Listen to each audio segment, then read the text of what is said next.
If you would like to support the podcast and get some extra content while you're there, head on over to patreon.com/Severe MMA podcast and sign up.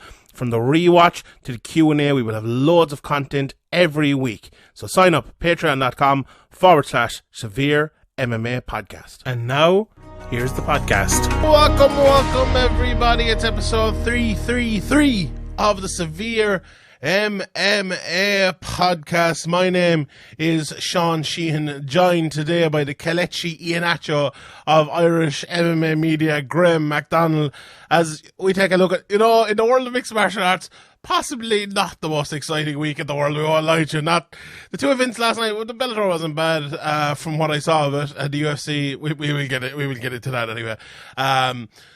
And I've been in news myself as well, so we will talk about that first up here today. But before that, attention listeners, today, Graeme, do you want to do the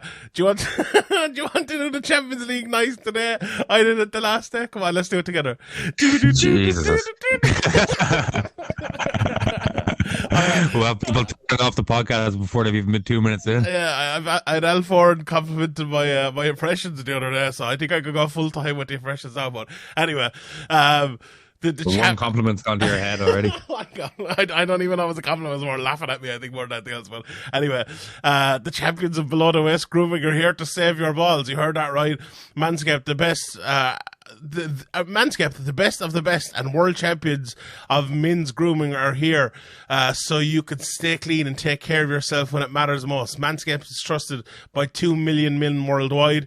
Join the movement for all your below-the-waist grooming needs with the code SEVEREMMA at manscaped.com for 20% off and free shipping on your order. That free shipping is beautiful. I was buying things this week, and the shipping is insane, so it's great to get it free from Manscaped. That's why Manscaped has the performance package, because people have some really bad memories of shaving their balls down through the years. I remember when we were coming up, Graeme, it was every man for himself kind of job. But this thing is the real deal. The ultimate grooming package is for an absolute champion. Included the greatest ball hair trimmer ever created, the Lawnmower 4.0, the Weed Whacker as well for your nose and ear, along with the liquid formations, which get you smelling good, and the free travel bag and boxers. The package stars their redesigned electric trimmer, the 4.0, as I mentioned. It's for the best hygiene for the modern man, perfect for the proper footballer all over the globe too. The 4th generation trimmer features that amazing cutting-edge ceramic blade to reduce grooming incidents because of their advanced skin-safe technology, 7,000 RPM motor, on and off switch, all that, even waterproof.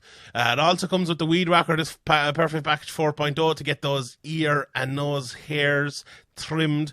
It's waterproof also, and a 9,000. I know you've had some awful problems with those nose and ear hair shots. Do you know what? I actually found my one the other day because I was painting my room and it was tucked away somewhere. I think I said this last time, but I was trying to trim my nose and ear hair. I don't have any, so I'm young enough now so far. I'll keep it in the back of the fucking wardrobe just when I do need it. But anyway, it's a proprietary skin safe technology which helps prevent nick snags and tugs in those delicate holes. You can't forget about the liquid formations too, which I love. I use all the time.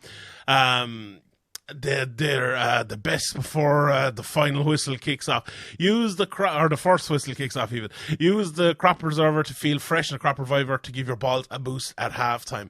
The package is head to toe, top class, and an easy choice for the best footballers in Europe, with the word balls, emphasized there. So get 20% off and free shipping with the code SEVEREMMA at manscaped.com. Get the perfect package for your package and be a champion. So get 20% off with free shipping with the code SEVEREMMA at manscaped.com. That's 20% off with free shipping at manscaped.com, and use the code SEVEREMMA. Shoot for glory this year with the best tools for the job from Manscaped. Actually, my favorite Instagram Severe MMA fan was tweeting, or was not tweeting, was Instagramming this week. Adriana Grieve, she's my favorite. She's the best, and she's like, she just tuned in this week to listen to the Manscaped read. So that's what I like to hear. That's what I like to hear. So we need more people on Instagram. Share us and tell everyone. Tell everyone about us. So anyway, right, let's start off. I suppose myself, because I've been in news this week that I was going to be doing a few new podcasts at Sherdog, and just very briefly here, nothing will be changing here. Still be doing this podcast every Tuesday or Monday or Sunday. Yeah, every It's been Sunday. a long time since we've done it on Tuesday. It actually has, yeah. We started off on Tuesday and then it just reversed throughout the week. But yeah, still be doing this. Still have the Patreon. I think we're actually, I know we've talked about it, but I think your series might be starting either this week or next week. Myself and Ian actually have a new series as well called The Contender. Looking at contenders, basically. We're looking at Leon Edwards this week, and the week after, we're going to be talking about Seattle Ganya, even though he's the interim champion. But you get what I mean anyway. But yeah, so I decided myself, well, I thought you, Graeme, wasn't even that long ago, maybe a month or so. I kind of wanted to do a little bit more and maybe go full time and try to, turn this into somewhat of a real job after like 8 years of doing it, kind of treating it as a real job, but maybe not getting the adulation, the pay that a real job would get. So rewards, yeah. So I've finally kind of done that. And obviously with the Patreon, I wouldn't be able to do it without the Patreon. So if that went away today, I'd be back to fucking, not having MMA as a job. So I appreciate everyone. And if you want to sign up to patreon.com/Severe MMA Podcast, I really actually do need it now. So keep it going. So that'd be absolutely perfect. So I'm going to be doing for Sherdog, I'm going to be doing, a one show a week. That's just whatever I want, and that'll either come out on a Tuesday or a Thursday, so it doesn't really clash with, Tuesday or Friday, so it doesn't really clash with any of the severe stuff. It's American time, so it'll be in the evening. I'll still have the Q&A Tuesday morning, and then I will have the betting show every Thursday, and every Wednesday I'll have a preview for either Bellator or PFL or something. So yeah, we don't do that many previews here, and it's usually, if we do, it's a big UFC card, so I won't be clashing. Really, it's very, very little actually be clashing. Maybe the Irish card upcoming, the Bellator card, but other than that, not really much. So yeah, it's great. And I was talking to you, Graeme, about it even as well. Like, Sherdog is probably the only place I would go at the moment, because we've worked with him before. We've done videos with him, and I've done a few articles with him. And literally, when I was sending my articles into Sherdog, I was sending it in. I would get thanks back, and then 3 weeks later it'd be up on the website, or a week later or whatever. And that's kind of what I want. I'm very, very low key, low kind of chat about it. Let's create good content. Let's put it up there. Let's get it out. And that's exactly what it's been. It's been fantastic so far. I think they should get you on a bi-weekly conference call with the whole team. Oh, my God, yeah. That's at 5 a.m. Irish time. That sounds about right. That's the sort of thing. I actually asked Mike, did he want to do a Zoom to like discuss the shows and stuff? And he was like, no, I don't. And I was like, okay, yeah, I'm in. So yeah, after that, perfect. Perfect, yeah.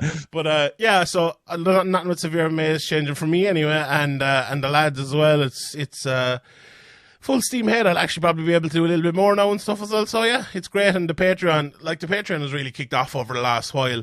So yeah, and like when I got into MMA as well, I didn't really want this, to be honest, it's not that I didn't want it, I didn't even think about this, but over the last while, since we started the Patreon, I think for me, I've kind of, it's gone to another level, because when I said this before, but if I ask someone to pay a $5 a month, I fucking have to provide them with a service that's worth a $5 a month. And that to me is this podcast on a Sunday, the Q&A, and then at least 2 more podcasts. So I'm giving them some sort of money's worth. I think that shows when you go to take like a weekend off or a week off, you're always like panicking, lining up like extra shows, and it ends up being actually more content than if you didn't take a break. Yeah, so yeah, that is me. I would never ask someone for money or to consume something unless I thought it was worth it. So yeah, and then I just, it's been too much work to like keep it going and not be kind of full time since then. So I decided to kind of step in with Sherdog, and then they're great, and hopefully it lasts forever. But if not, at least I gave it a try anyway. And look, we will see how it goes. Fortune favours the brave, and hopefully it'll favour me. But yeah, I appreciate your help throughout the years, Graeme. It's been a fun ride, and long may it continue here with Severe MMA. Like, I feel as well with Severe MMA, we're less of, I think we're less of like a private entity than maybe like a public service, like for Irish fighters stuff. I even saw like Ian and the lads last night talking about that Cage Legacy show, and Quilcha had the preview for the Cage Legacy up as well, and covering the next batch of Irish MMA fighters coming through. I feel like we have a kind of a responsibility to do that and to be at events. There's no one really covering Irish MMA at the moment. Like, there's no one. There used to be loads of different people, but it's very, very sparsely covered these days. You know, people kind of come and go. People kind of see it as, oh, I come in and I'll make a load of cash, or some kind of like, you know, the way we get commented on. Oh, if you lost this credential, you'd be out of your mansion or whatever. Basically, what people are saying. But people get into the game and realize that it actually costs you money to cover this sport. Yeah. So they get out pretty quickly usually. 100%. Yeah. So I feel like if we left, if we weren't doing it, there would literally be no voice. Like Ariel even said it there a couple of weeks ago when he was talking about Ian Gary. It's like, you know, the Irish MMA scene covers it very well. And, you know, not to pat ourselves in the back, not to get that T-shirt from that pro wrestler with the handprint on the back, but who else is doing it? Like, there really is nobody else. There was a few, as you said, they go in and out, but, you know, and I hope more come in, and I hope more do it as well. And if more people want to join us and do it that way, it's great. But, yeah, it's great to have the support to Patreon. And if more people would like to sign up to help us to continue to do that, you know, we talked last week, we started off the podcast talking about Irish MMA. The week before, you know, talking about Queedy and Sinead Kavanagh. The week before, we were talking about Paul Hughes. So it's not just us. You know, it'd be better for us to just start talking about the UFC and we bring in more viewers and everything like that. But I feel like we provide that fucking public service as well. And for me, I would find it very hard to kind of let people down and stop doing that, because people like that. You know, even we've loads of Irish Americans that tune in and listen to us, and Irish people themselves, and lots of fighters tune in and listen as well. And, you know, whether we're saying good or bad things, we're still fucking covering it. And that's the toughest thing in MMA, to get someone to cover you who has a voice. You know, we have, you know, put a long time into it, built our social medias, built our opinion up that it kind of matters in a certain way. I even had, I don't know, should I say, but I had someone reach out to me this week and go say, you know, well done on the new job and all. And they basically told me that they fucking hated me for years because of the shit I used to talk about them and their organization or whatever. And now they respect me because I did it, because they know I was right on luck. So that's what you get here.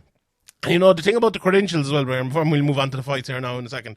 But the thing about, you know, you talked about credentials, if you lose your credentials, I think we don't care about that in like an obtuse sort of way. It's like, if I lose my credentials, right, I'm probably doing something right. Hey, look, if I go in and I fucking punch someone and press throw and lose my credentials, I'm probably not. But if I say something on this podcast and it is, you know, UFC, Bellator, Cage Warriors, Bama, whoever the fuck it is, should not do this, it's disgraceful that they're doing this, then are just complaining about something constantly because it's wrong, and they pull my credential, well, who am I serving then? Like, I'm serving the listener here.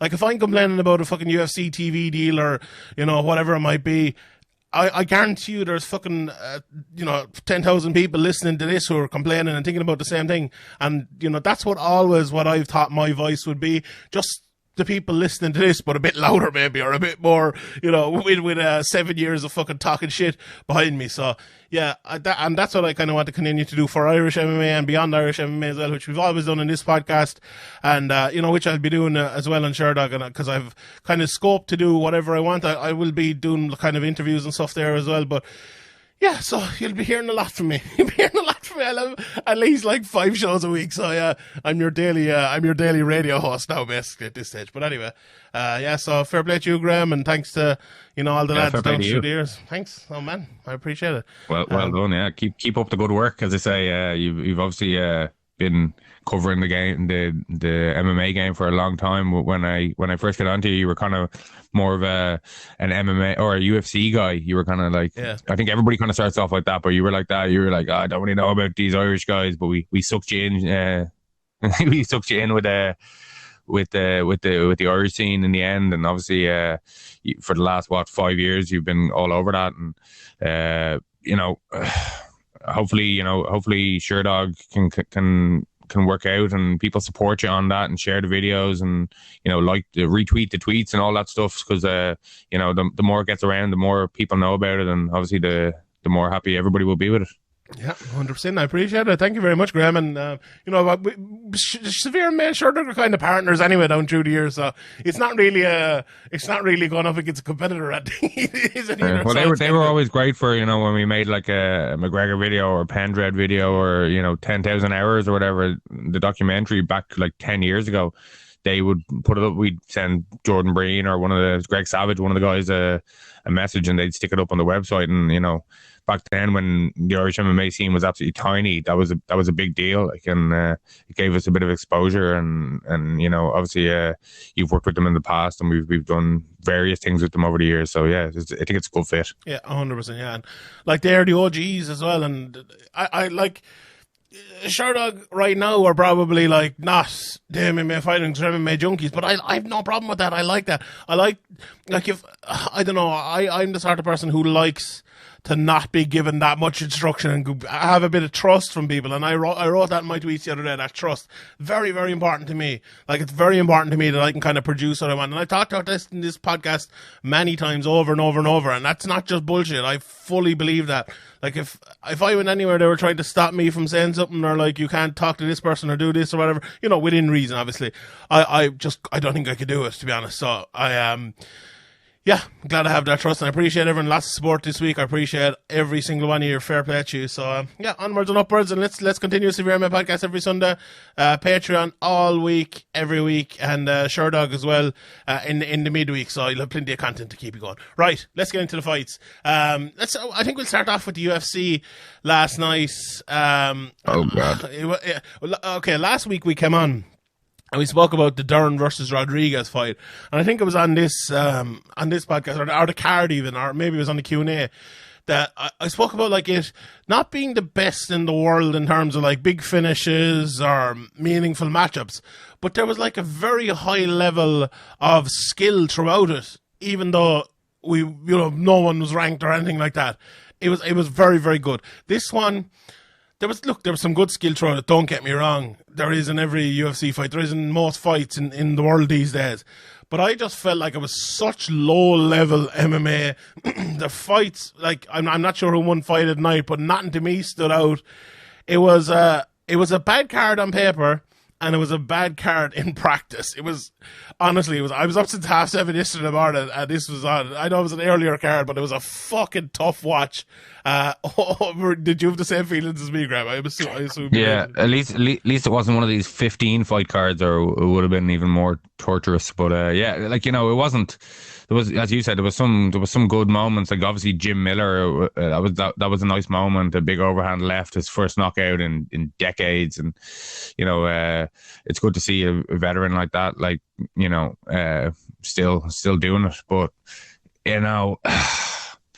yeah, it seemed like an undercard to a pay-per-view, or to a bigger card. Like, maybe, if you had 3 fights on top of this, it would have been a good card, but this just seemed to be lacking. Even if Aspen Ladd hadn't ever played Holly Holm, I don't think that would have saved the card either. Holly Holm isn't exactly the most exciting fighter 90% of the time. Yeah, I just think it's just a bad card on paper and a bad card in practice, as you said. Yeah, it was poor. It was really poor, and we'll talk about next week, but I don't think next week is much better. But thankfully, we have 2 UFC pay-per-views coming up. We have the big Ireland Bellator card as well, so we have some stuff to look forward to here. But on this card, we'll start from the bottom, and I'll work the way up, and we'll talk maybe a little bit more about the bigger fights. But Karen Arlovski beat Nunes by rear naked choke in the third round of the third minute of the third round even. I didn't see all of that fight, but a nice rear naked choke in the end. Dana Batrikal got a beautiful left hook, or a right hand KO. He threw the left hook first, kind of missed it, but it opened him up, and he got a beautiful finish over Brandon Davis there, moves to 10-2. Luina Carolina versus Lupi Godinez. Lupi took the fight on, what was it, a week's notice? She fought last week, so we probably talked about her in last week's podcast. She won round 1. She almost had an armbar at the end of it. It was all Carolina in round 2. And I thought it was very close in round 3. I just gave it to Godinez, but absolutely nothing wrong with giving it to Carolina here. A good back and forth fight. I feel like this is the type of fight that if Godinez had fought against Carolina last week, she probably would have won this fight. But, there's just a little bit taken out of her. I think It's fighting. No time to really game plan as well. It's tough. Very, very tough. Another weight cut, all that stuff. Yeah, even though she was fighting up a weight, she probably still had a bit of weight to cut. Probably had a few pizzas after the fight last week, and you couldn't blame her. But Imiev versus Robertson. Imiev came out and he won the first.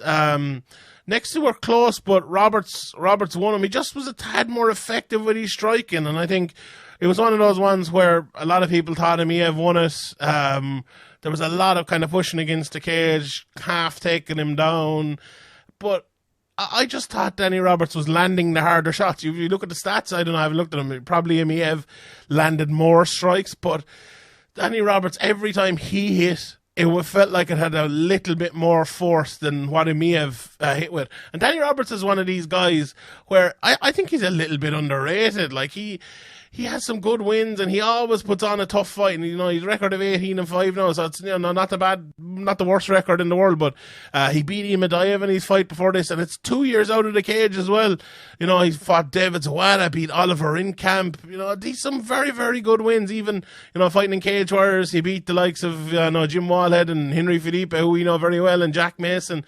So he's some hot chocolate. He's a very, very good fighter, and maybe a little bit underrated in that welterweight division. And I'm just looking here on Topology as well, and it said he was due to fight Tim Means and Nicholas Dalby over the last year. So I wouldn't mind seeing that Nicholas Dalby fight again if that's something they want to put on. But this is a very, very good win over Imiev. He wasn't favoured to win this, but good performance from Danny Roberts, if not the most spectacular, Graeme. Yeah, well, I think, he's been in a few of these really close fights, and I think it all came down to the second round. I think Roberts won the third and Imiev won the first. I'd have to go back and watch with a fine tooth comb, but I would lean towards Roberts just on first watch. And that, as you said, he's had some good wins. He's in there against experienced guys. He hasn't taken an easy route, but I think when he comes up against the upper echelon guys, he's going to struggle. Yeah, he probably will too. But he was back in England training for this fight, and he had been training over in Sanford MMA. So hopefully, if he can get back there as well, and with the coronavirus maybe slowing down a little bit, hopefully that's the thing that will push his game on again. But we shall see on that. After that, then became Andrew Sanchez versus Bruno Silva. Now this was an interesting fight just because it was a very good comeback. Sanchez won the first 2 rounds with lots of takedowns and just making it tough on Silva. But then there was a load of fucking ball kicks just throughout the fight. Sanchez had a point taken, and Silva immediately upped the pace after that, just throwing lots of shots. And there was at one stage where it looked like he was getting a little bit tired and Sanchez might have survived. But then I think Sanchez got hurt by one shot, but also the tiredness from his side really, really played a factor. And then the pace got upped again by Silva, and he could see it. And he got a standing stoppage. A good stoppage by Keith Peterson. I thought, what do you think of this one? This was probably fight at night, I suppose. I didn't see who won it, but this would be up there. Sanchez was looking good, and as you said, it's kind of hard. Sometimes when people are really tired, it's hard to know if they're actually rocked or they're just kind of exhausted or both. And I think Silva kind of just decided, okay, he's hurt, or even if he isn't, this is my chance.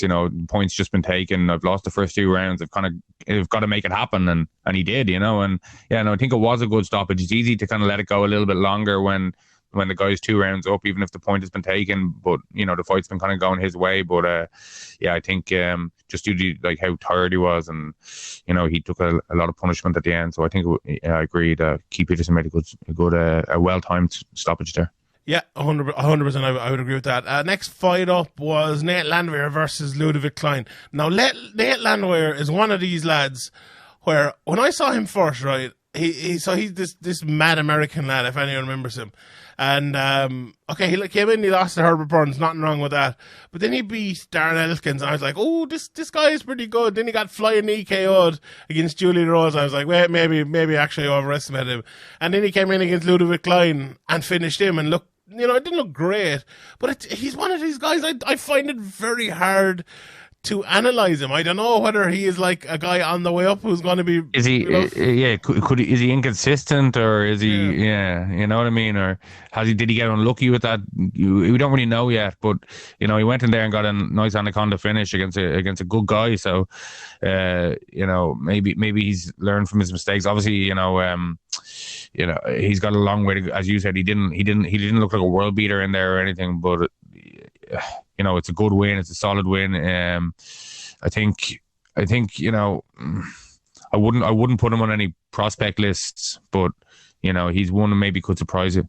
Yeah, I would agree. He's 33 years of age as well. He's fought. I saw him last night mentioning on the broadcast. He's fought all around the world. He's fought, in M1 and over in fucking Russia and all different places. So, that'll stand to you too. We talked about Peter Queally last week fighting all over the world and how that stands to people. And I think that, that might be a good thing for him as he goes through his career. He's seen different styles and knows different fighters. So, yeah, I'd be very interested to see where he goes. He definitely is one of those lads where, you saw Charles Rosa last week and he won one, lost one, and in it for like 10 fights in a row. I feel like Landrieu might be one of them where every time we see him win, he looks good, and every time we see him lose, he looks bad. But I suppose that's kind of, that's MMA in a vacuum, isn't it? But anyway, last night a win for him and he looked good. Probably the standout performance for me on this card was, Manon Fiorot, who beat Bruno Silva here. She won the first two with just striking output, basically. Bruno Silva was threatening with subs at the end of the first. She brought it in the second, but that was the closest round. She lost both of those, and Fiorot just smashed her in the third round. Like, I was looking at this and one of my 10-8 there, do you think? Yeah, maybe. One of the judges actually gave a 10-8, I think. Or was that fight? I think so. Yeah, I'm not sure. But look, I think, do you know what the weird thing is here, Ryan? And not necessarily for Fiorot, but people have this thing, right? So after the fight, Michael Bisping said that we could have a new challenger for Valentina Shevchenko. And almost in an ashamed way, it's like, how could I say that? But like, what's wrong with saying someone could be the next challenger? And they're not saying they're going to beat him or anything like that. But also, even if you are thinking someone could beat him, what's wrong with that? Everyone has been beaten in MMA. Like Anderson Silva got beaten by Chris Weidman, Jose Aldo got beaten by Conor McGregor. Yeah, well, when Joanna and Jacek was a champion and other people were coming up, I'm sure, it was the same situation. Mm-hmm. There is someone who will beat you. Shevchenko's going to lose. She's already lost at the UFC to Amanda Nunes. Like, there is another Shevchenko coming. There is another Nunes coming. It's going to happen. And I feel like if we just write everyone off coming up, and I said the exact same thing about Casey O'Neill a couple of weeks ago. Like, Casey O'Neill is a top class fighter. She could be the champion of the world.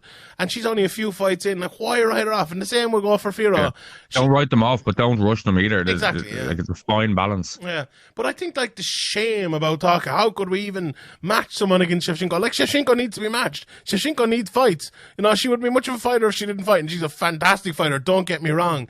I know if they fought tomorrow, I know who everyone would be picking. But still, at the same time, I don't know. It's just to say, like, why even bother? You're just already kind of dragging everyone down. Shevchenko, Fiorot, everyone. It's like, people have a long way to go to reach a level of Shevchenko, but that happens in all sports. It really does. Like, look at Man City in soccer getting fucking 100 points, and then what happens? Liverpool come on and do the same thing 2 seasons in a row.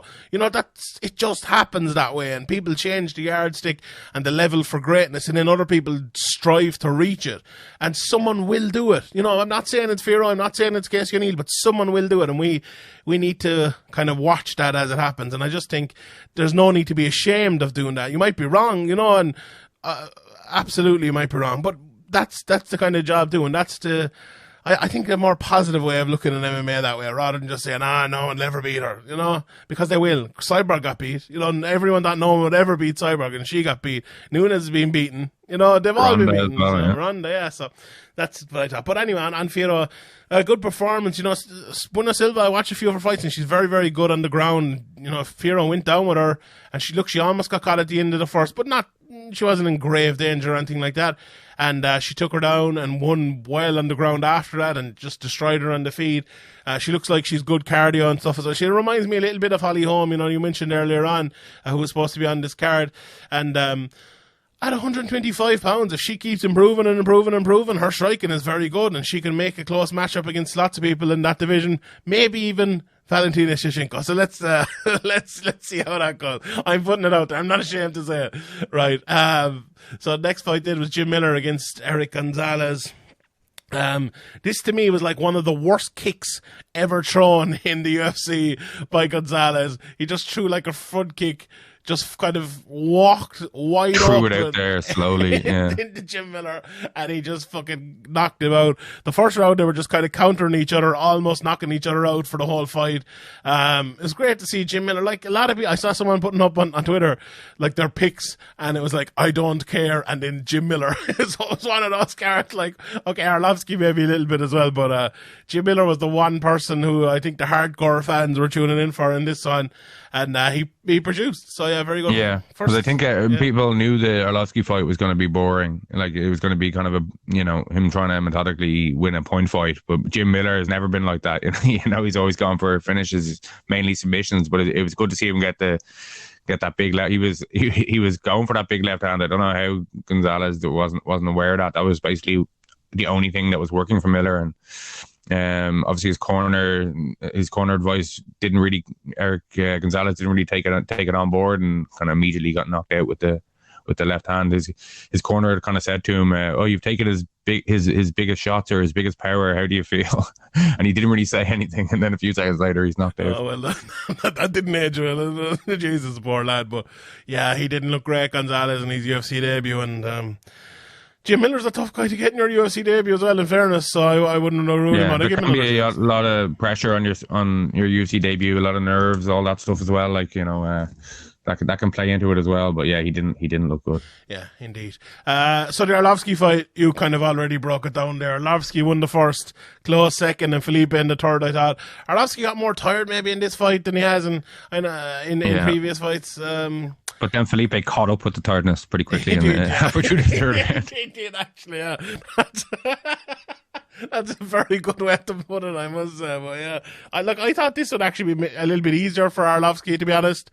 But he struggled at times. It looked like it was going to be, and then, as you mentioned, he started getting kind of tired and started trying to use a bit more head movement than actually his kicks to keep the distance. And Felipe was kind of looking at the ground and throwing lefts and rights, and it nearly worked a couple of times. But Arlovski, fair play to him. He's been around a long time. He's 50 odd fights, UFC champion a long time ago, and he's changed his game completely, and he's still fairly relevant. So yeah, hats off to him. I think the one thing with Arlovski in this fight was, like, he kept, and you mentioned there, he kept moving his head. He kept dipping his head down, like, under those big hooks.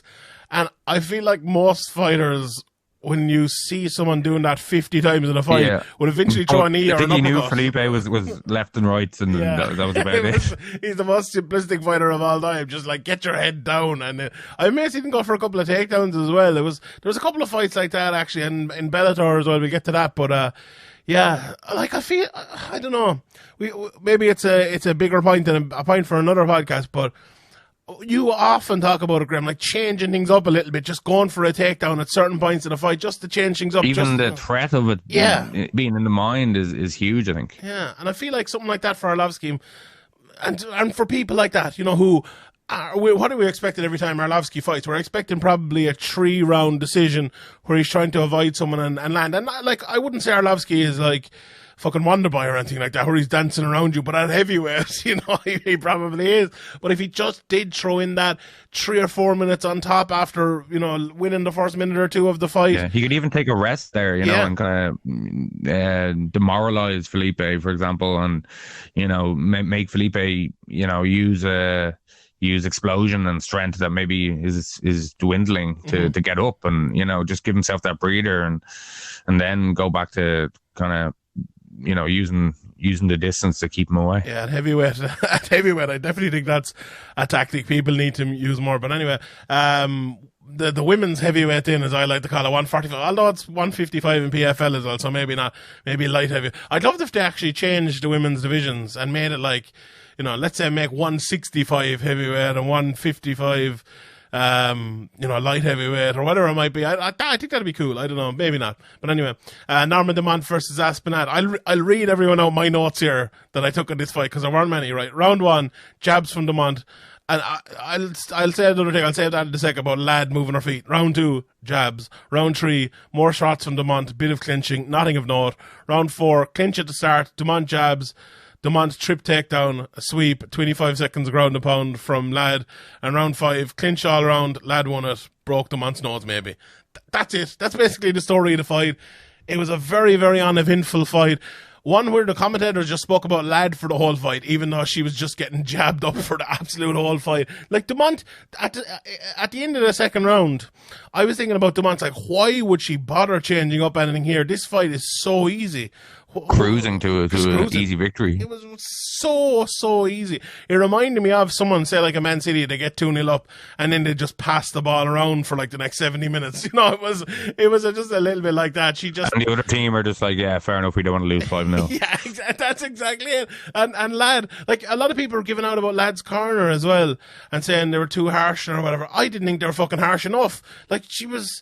They should have been saying it earlier because, yeah, like if you're just going to cruise to a loss, like, you know, you might as well change something up. You might as well take a few risks, even if you're putting yourself in potentially bad positions. You got to make something happen. You can't just let Dumont have it all her own way and just cruise. Yeah, the one big thing, and I think they could have done it, was give her a little bit more technical advice with it. But some fighters like Felipe, you see that his corner were roaring at him. Like, did people miss that? Because they were absolutely shouting in his face between before the second and third rounds, telling him to get out there. And, you know, it worked in a certain manner. He came out and made those rounds closer.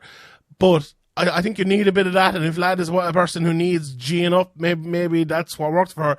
But you also need to tell her, like Jason Prillo last week telling Mackenzie Dern, you know, jab twice to get inside to get to the takedown. Like, Ladd is a takedown artist. She just didn't hardly even bother trying to wrestle. You know, and Firo did a good job, especially when it got to the clinch. She got that overhook, as Bisping commented on very well, and said, like, she doesn't need to take any risk here. You know, this is the perfect position for her. She can just hold her here. There's no real threat of a takedown. She's ahead in the fight. But I thought, just going back to the start again, and from Ladd, and where it all went wrong from the start, like, she came out and she had like this, and I don't think she's necessarily fought like this before, maybe in bits and pieces, but she had this high guard with her hands and this like short foot movement where she was just like she was it was like she was wearing slippers in the fight. It was weird. She was just like toeing in the whole time. These short steps inside. It's like Herschel Walker. Do you remember Herschel Walker? Yeah, but it was so weird. I like what she reminded me of was like Brian Ortega coming out to fight the Korean Zombie, but without any of the effectiveness. She just thought she was a world-class striker after a couple of years off, and she just absolutely wasn't. She was just getting taken apart, and like her face was red after about 90 seconds of the fight, and it was just not going well for her, and she was just wide open for the jab for the first 3 rounds. That was all it was. It was just her getting jabbed up, and even for the first fucking 3.5 rounds, it was like that. It was like, I wouldn't necessarily blame her totally for that either. I think that's a bad game plan, and your coaches should be able to see that your striking is not on a level of someone like Dumont. Like, I went and watched a good bit of Dumont coming into this, and you couldn't help but be impressed by her striking. She's a very good technical striker and hits hard as well. And now Ladd did a good job of not getting hit hard, really, and of not taking too much damage. But at a certain point, you're like, all you're doing is not taking damage, you know? And I'm not saying just go in and get fucking knocked out or anything like that, but go in there and try something different. You know, get takedowns, get her against the cage, hold her there, refuse to just be like stuck at the end of the jab. And that's easier said than done. You know, even Bisping said that himself. But like, it was bad. But in another way, then, like, Ladd, I feel like Dumont, what she did very well in this fight, and what I think is a very, very good thing for anyone to do. We always talk about, you know, getting someone at inside the circle, or refusing to let someone push forward or push back, whatever it might be, to control the octagon. I thought she controlled the pace of the fight very well, and just like stuck her at the end of that jab and refused to let Ladd change the pace. And then Ladd was just she wasn't proactive enough to change that, to change what was making the change of pace impossible, if you get me. It was one of those fights you knew from the first couple of minutes that there was very little lad was going to do or kind of could do, and Dumont just cruised. And look, she's a very, very good fighter. She's 7-1 now. I would like to see her fight Amanda Nunes. I think that wouldn't be a bad fight at all. Now, maybe get her a few more fights, first 8 fights into fight Nunes would be maybe a bit of a stretch, but yeah, I enjoyed her performance an awful lot. I thought it was a good technical performance, not the blow away, not something that you'll remember forever. But I'm a big fan of the jabs, and yeah, I was impressed by Dumont here. Any closing thoughts on that, Graeme, before we move on and talk a little bit about Bellator maybe here? Yeah, well, maybe Holly Holm was meant to fight on this card, so maybe she could fight Holly Holm. I know it's still a bit early in her career for that, but she does look very composed in there, and be an interesting matchup against Holly Holm. Holly likes to wait and counter, and I don't really know how that fight would look. It might be an extremely boring fight, but I think it's a winnable fight for her. So yeah, I think maybe even one more before that, and then Holly Holm or Holly Holm next. Yeah, I like that. So yeah, let's move on to Bellator 268. The undercard, Maria Henderson, who was the wife of Vincent Henderson, got a very, very good armbar win. I think armbar? I don't know, it was a rear naked choke. Sorry, fuck it. Yeah. But Jalen Bates got an armbar. That was an amateur fight apparently, which I didn't know. But she moves to 2-0 as an amateur now, and her opponent Colette Santiago 0-3. Sullivan Cauley moves to 2-0. He's a very good prospect, fighting out of Arizona, as well as is Jalen Bates 4-0 now. Definitely a guy to keep an eye on. He's very, very good. Lance Gibson as well. You could say the same thing about him, 5-0, and Sumiko Ibana as well. All finishes for the Bellator prospects here. Xavier Torres v Gregory Miller. I actually didn't see that, but I watched a bit of both of them, and I was expecting Torres to win that. I thought he might get a submission, but he didn't in the end. I think he retired afterwards as well, so fair play to him. Nick Brown won by a heel hook. He's the LFA lightweight champion, so he's coming into Bellator 12-1, so definitely a guy to look out for as well. Berkamov guillotined Jaleel Willis, and then Karl Albrechtsen won the unanimous decision over Yasha Murdov. So that's a big win for Albrechtsen. He was due to fight Chris Fields not too long ago. He has a win over Nimkov, the champion. So when this when obviously Nimkov, we no spoilers, but we get to Nimkov fighting possibly in the final. If he won this fight last night, no spoilers, Albrechtsen might be the next guy there, beating Yakhshimuradov, who was right up there. He moves to 13-3 now, and he's been around for a good while, and he's fought pretty well in Bellator, so that's a big win for him there. Henry Corrales got a good win over Pad Brushenko, who's a very, very strong wrestler.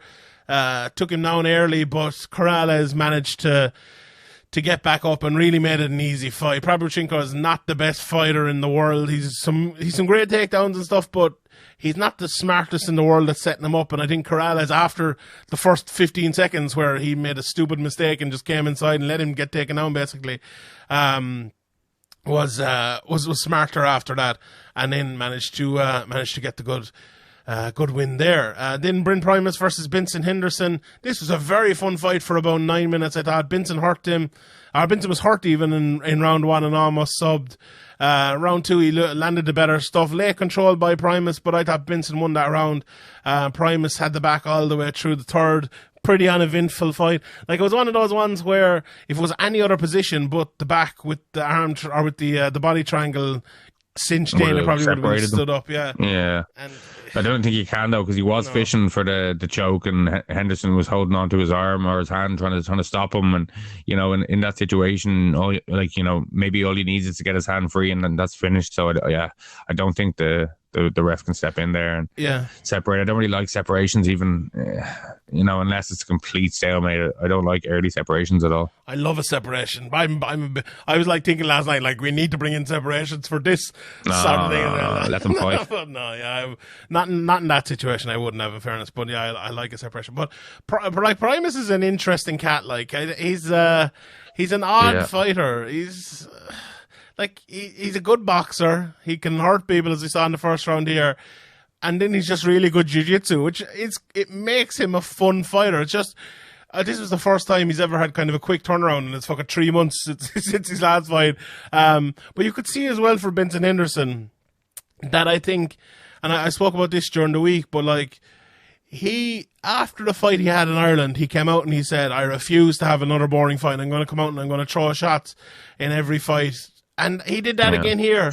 It's just not paying off for him, he jumped on a guillotine, I think, in the third round that ended up on his back, and something he never would have really done back when he was kind of at the top of his game in WEC and at the UFC when he was winning a lot of decisions, out-rounding or out-pointing people in rounds.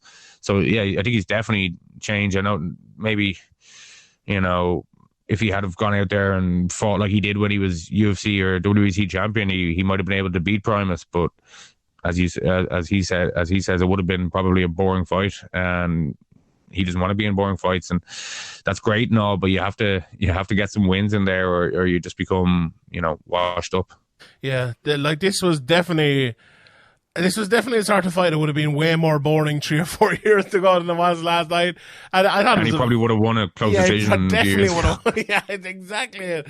But it feels like, I don't know. The weird thing about Benson is I see him and I don't necessarily think he looks worse as a fighter. If you get me, like I don't like. I look at Bader and I watched his fights. And I was like, Bader's slower. Brian Bader is not as fast as he used to be. I don't really necessarily see that with Benson. I think he's trying to fight in a different way. I feel like people saying, oh, he's a little bit boring has kind of got to him. And he's trying to fight in a more exciting sort of manner. And it just didn't work out, especially like against a guy like Primus, who is dangerous and who's a very smart fighter as well.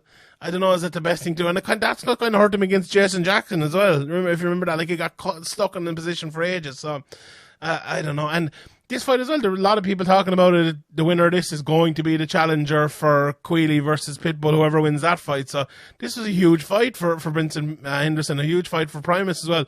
And fair play to him. Look, he deserved to win. It was a close fight, but it just felt like Henderson kind of maybe left this one behind him a little bit. But having said that, Primus fully deserved it as well. So it was, a relatively good fight. Then the co-main event lasted 51 seconds. Basically came out there, Ryan Bader jabbed, Corey Anderson threw a big right hand, countered the jab and knocked him out. The referee gave him a good chance, in fairness. I thought Bader, he tried and tried and tried, but there were just too many shots. Once he was kind of lying face down and eating the shots, that was enough then. Yeah. Like Corey Anderson, he has come to Bellator, and this happens with some guys, and he's talked about getting paid more and talked about being happier, and he has come out and he's I talked about a Benson there letting his hands go. I feel like Corey Anderson has done that over his last 3 fights now as well. The Yakshimurdo fight, the Manu fight, and now this one. He's coming out and he's not afraid to throw him and not afraid to let go of it, and it's worked out well for him. He's got I think he finished Manu. He's got finishes in all 3 of his fights here now. Corey Anderson is a good fighter, and Ryan Bader, I think this is the last ebbs of Ryan Bader's career at the top level. He's still the heavyweight champion, which is fucking crazy. I didn't even remember that.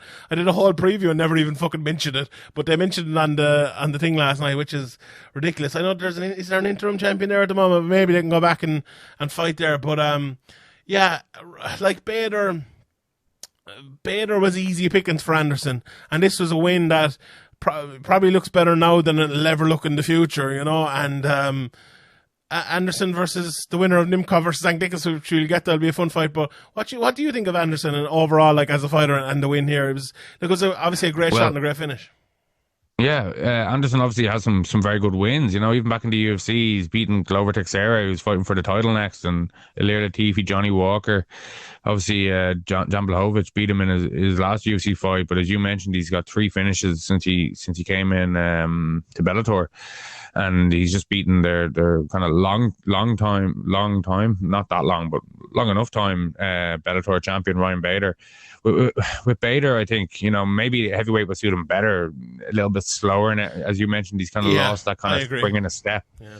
So, maybe like, he could kind of leave his 205 days behind and not worry about weight cutting or keeping close to weight and just kind of, be a heavyweight. And, we see a lot of older guys. What's Ryan Bader now? Nearly 40, probably. Yeah, 38, I think 40. he is, yeah. Yeah, so you have a bit more longevity in the heavyweight division than any other division. So that's probably where Ryan Bader's future should lie. Yeah, I would tend to agree with that. Yeah, so look, a good win for Anderson. He moves on to the final, where he will be meeting Vadim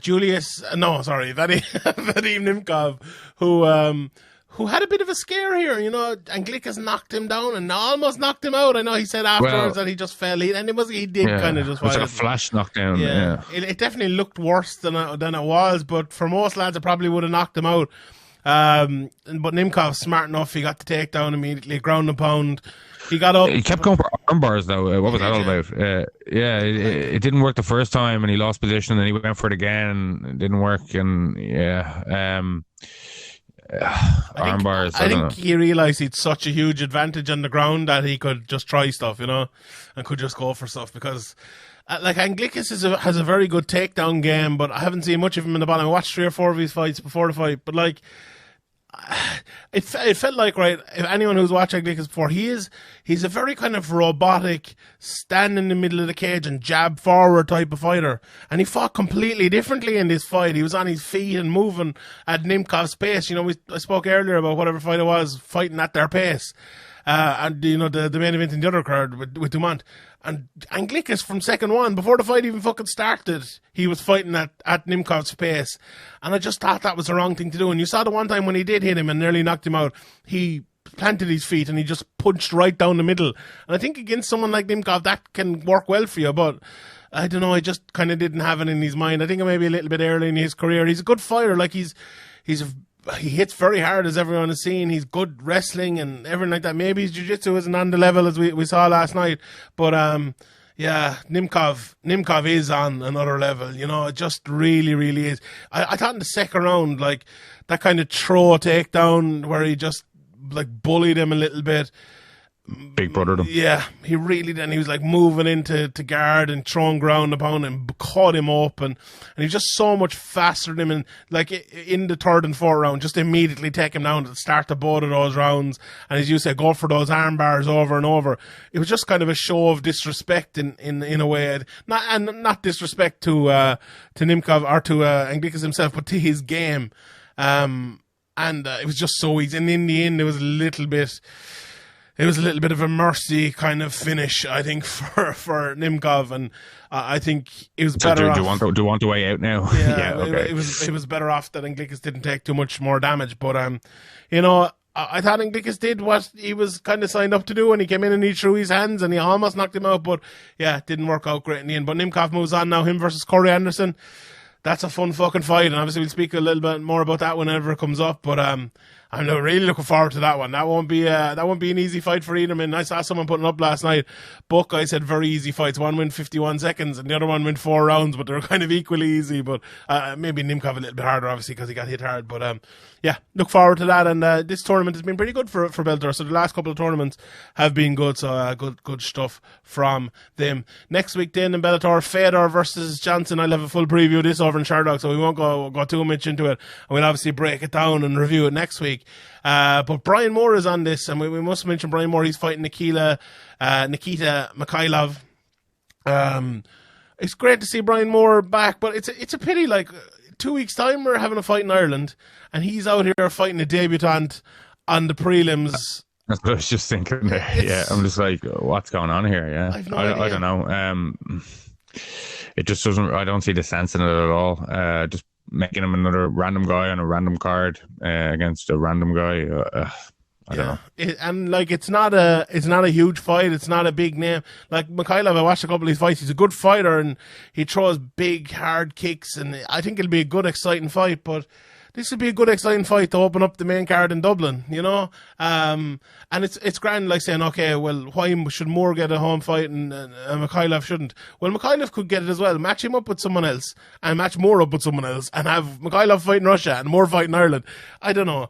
It feels like Bellator over the last while. They've picked certain guys who they're happy to match in certain places and put in, certain spots. And in other guys, it feels like they're trying to get him cut a little bit, And we saw that with Kiefer Crosby versus Haritana or Karkhanyan. I don't know as that with Brian Moore, but I don't think it's going to go well here with Brian Moore, because I think he matches up pretty well, Mikhailov, and it's a good fight. I'm looking forward to seeing it. But you can speak more about Brian Moore than me, Graeme. Over the years, he's been a guy that's been there since day one, hasn't he? And he deserves big fights. And I feel like we've never seen Brian Moore fight as well as we have over the last few fights. He's really in his prime now, isn't he? Yeah, well, I don't know why he isn't kind of, pushed a little bit and promoted on these local cards.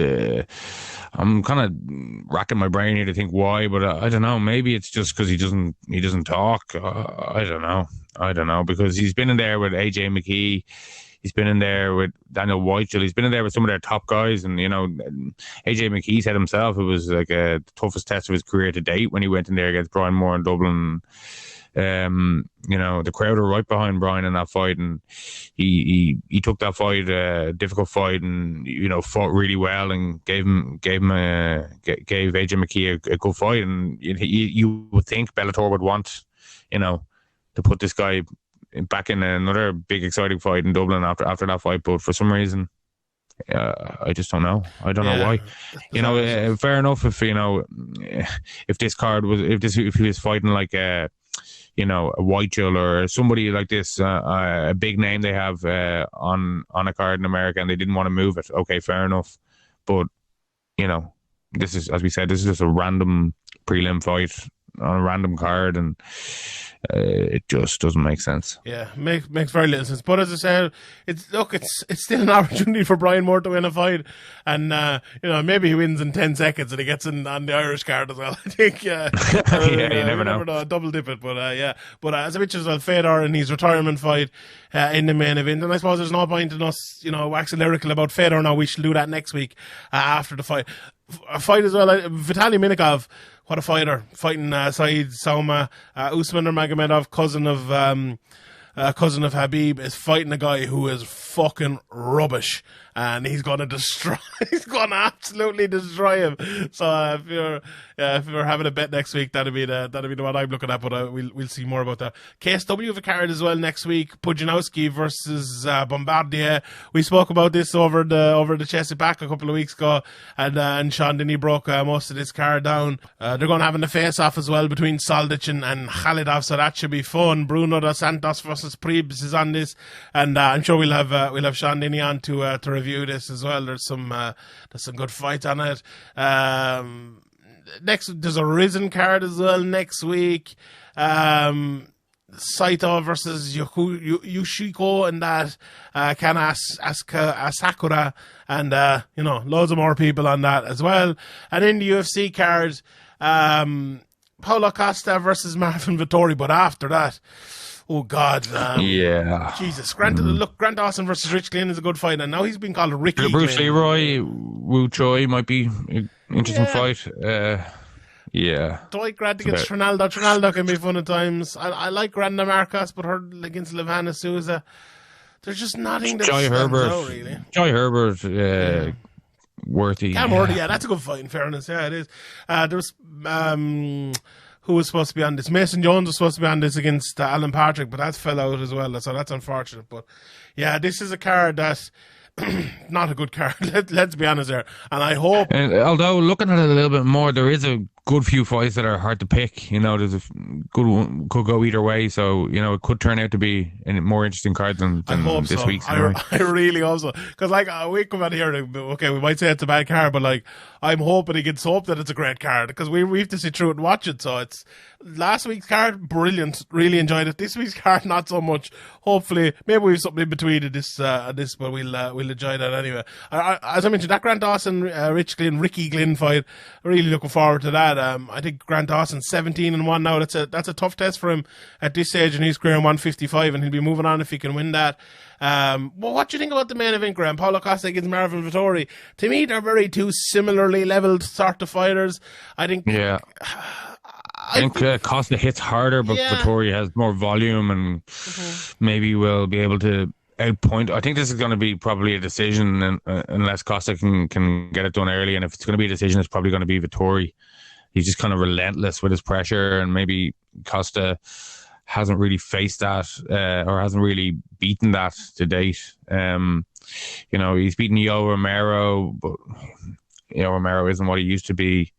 Uriah Hall, I know you're a bit of a maybe rate Uriah Hall a bit more than I do or other people do, but yeah, Costa hasn't been fighting that regularly, and Vettori's been in there, you know, training for Adesanya most recently, and you know, although he did lose pretty convincingly, he didn't look bad in that fight. Like, he probably looked, you know, I think better than Costa's looked recently. So I'd probably edge towards Vettori, but I think Costa will be dangerous early. But I think Vettori can take a big shot. And I agree. Yeah, I agree with everything you said. Like, I think the key to this is if Vettori can kind of take those shots early, and if he can, I think he's a better fighter than Costa. Like, I don't think Costa's a great fighter, to be honest.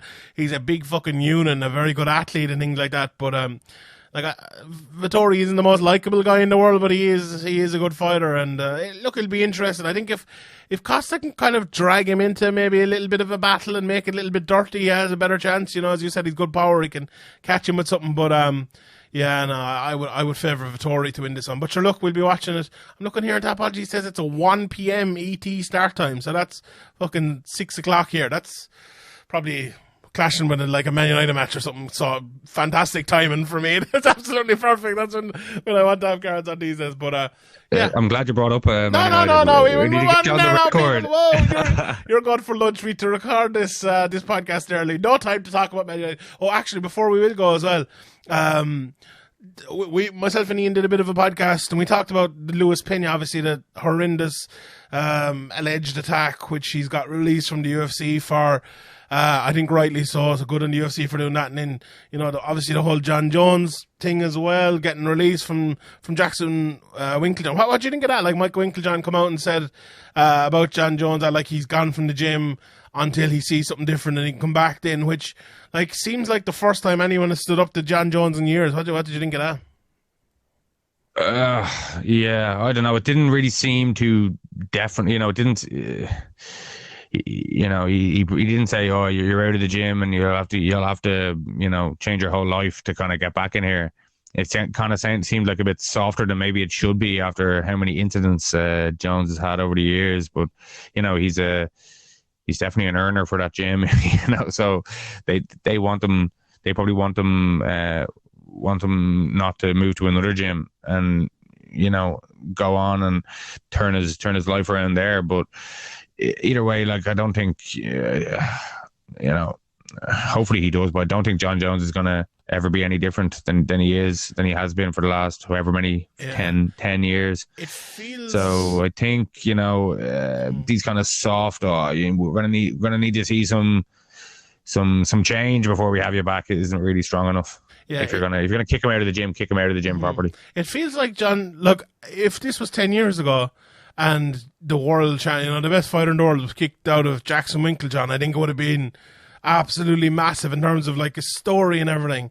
I think Jackson Winklejohn isn't what it used to be, and they'd probably like admit that themselves. And I don't think Jon Jones is the guy who's like synonymous with Jackson Winklejohn as his coach. Oh, they have been for years and years, but it's not like, let's say McGregor and Kavanagh, like McGregor is synonymous with SPG, synonymous with Kavanagh. If John Kavanagh threw him out of the gym, it'd be fucking a massive story. And you could say the same about AKA with Daniel Cormier, say, or Habib maybe, or whatever, you know, they're kind of synonymous with them. Jon Jones is in a way, but not like everyone, I think, kind of thinks Jon Jones is just his own man more than anything else. So, but I do think it was a kick up the arse for Jon Jones, and one that he very fucking rarely has. And okay, it was maybe light, and they said they will bring him back and everything like that. But I think someone has finally stood up to him in a certain bit of a way. And, you know, there's a few other lads who might need a bit of that as well from coaches and from people around him. You know, he's talking about yes men and everything like that. It's at least someone tried to stand up and you know, change things for Jon Jones. But anyway, yeah, and the Contender series as well this week. Chris Duncan obviously went in there from Scotland, and he I think he cut weight like 3 times. He got his day changed, and he ended up meeting Slava Borashech, who looks a really, really good fighter. Slava claws, and he knocked him out with a left hook in the second round after a fun first. Tough one on Chris Duncan. I think he'll be back, though. I think he's a very good fighter, and it's a tough time for people traveling and getting fights cut and getting fights put back on short notice and cutting weight again. It's a real tough time for fighters traveling over to America or traveling anywhere in the world, and in these COVID times it was mad. And for Jake Hadley, it was a similar sort of thing. Had a fight cancelled and then came in on short notice, missed weight, but looked great again, looked really, really good, and got the finish by the rear naked choke in the second round. And then Dana White went against these matchmakers and did end up signing him. But I think Dana White's odd, and I think he's right to see it. Jake Hadley is a special fighter, and if you were to leave Jake Hadley around and not sign him, I think it probably would have been a mistake. So good stuff there. Unfortunately, it's a bit strange, the story about the matchmaker storming off. Yeah, because I don't know what that's all about. So apparently, Jake Hadley did something to someone backstage, or after the weight cut, he was blaming the UFC or something. There's lots of stories going around, but I don't know any of these for certain. But I feel like Hadley was kind of saying afterwards it was a bit of a miscommunication and things like that. And look, hopefully they can move on. The thing about this, I think the lads over the Patreon group are saying the UFC matchmakers have been giving people tough matchups on purpose lately, and they might do the same with Jake Hadley. But Jake Hadley's the sort of guy who will relish that, and I think they'll put him in there against most people in that 125 division, and he'll beat him anyway. So yeah, a good win for Jake there, and I'm glad to see him in the UFC. He deserves it. But anyway, yeah, that's it from us. Thank you very much, everyone, for listening. Patreon.com/SevereMA podcast. Click subscribe here if you're listening to this, wherever it's on SoundCloud, iTunes, Spotify. Even if you're on one of them, go to another one and click subscribe there. It's absolutely essential. Leave us a reply, a review, and all that. Tweet the podcast, share it in your stories on Patreon. Tag us at SevereMA Pod, Shanchi and BA at SevereMA as well with Graeme. And all that's left to do now is get Graeme's inspirational quote of the week. Graeme, take it away. Well, the Morrissey song quote of the week, it should be called now. Okay. It takes guts to be gentle and kind. Beautiful. We'll see you next Tuesday. Or probably Sunday. If you would like to support the podcast and get some